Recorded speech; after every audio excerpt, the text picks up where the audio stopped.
যাও যাও যাও, আর কোনোদিন আসবা না, ঠিক না? এ দুনিয়াদার পাগল বাবারা, কবরের যাত্রীরা, দুনিয়াতে এমন গুনাহ করেছো, এমন গুনাহ করেছো, মাথাটা নত করো, চক্ষুটা বন্ধ করো, নিজের গুনাহটা সামনে, চোখের সামনে বেছে নিয়ে আসো। জীবনে কি পরিমাণ গুনাহ করেছি আমরা বলতে পারবো না, ঠিক কিনা? কেউ দৌড়াইবে খন্তা কোদাল নিয়ে কবর করার জন্য, আবার কেউ দৌড়াইবে মসজিদের ইমাম সাহেবকে খবর দিয়ে আসবে।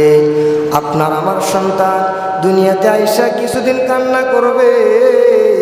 আপনার আমার বিবি বাচ্চা, যেই বিবির জন্য গাড়ি করলাম, বাড়ি করলাম, জমিন করলাম, অট্টালিকা করলাম, এই বিবি কিন্তু 2-4 বছর পরে কান্না করা বাদ দিবে, ঠিক কিনা? দুনিয়াদার পাগল বাবারা, কবরের যাত্রীরা, দুনিয়া থেকে বিদায় নিয়ে, চির বিদায় নিয়ে যাইতে হবে। আম্মাজান খাদিজাতুল কুবরা নাম শুনেছেন কি শুনছেন না?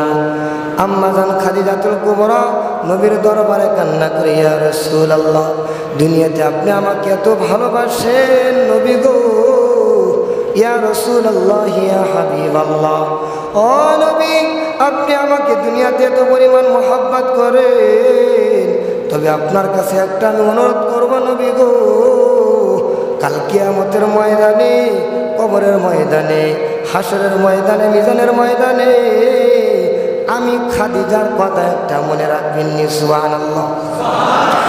নবী ডাক দিয়া বলে, খাদিজা তুমি বলো না, বলো না বিবি রে।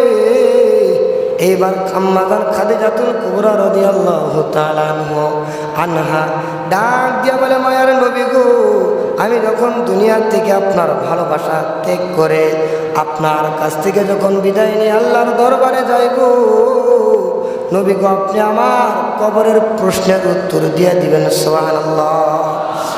যে কবরে গেলে চেয়ারম্যানে গিরি থাকে না, যেই কবরের মধ্যে গেলে এমপি গিরি থাকে না, কথা কয় না? যেই কবরে চলে গেলে এরা আর্মি, পুলিশ, বিডিআরের পরিচয় থাকে না। এমপির জন্য 3 টুকরা কাপড়, আমার জন্য 3 টুকরা কাপড়, ঠিক কিনা? মন্ত্রীর জন্য যে 3 টুকরা কাপড়, আমার আপনার জন্য সেই 3 টুকরা কাপড়। ইমাম সাহেবকে যে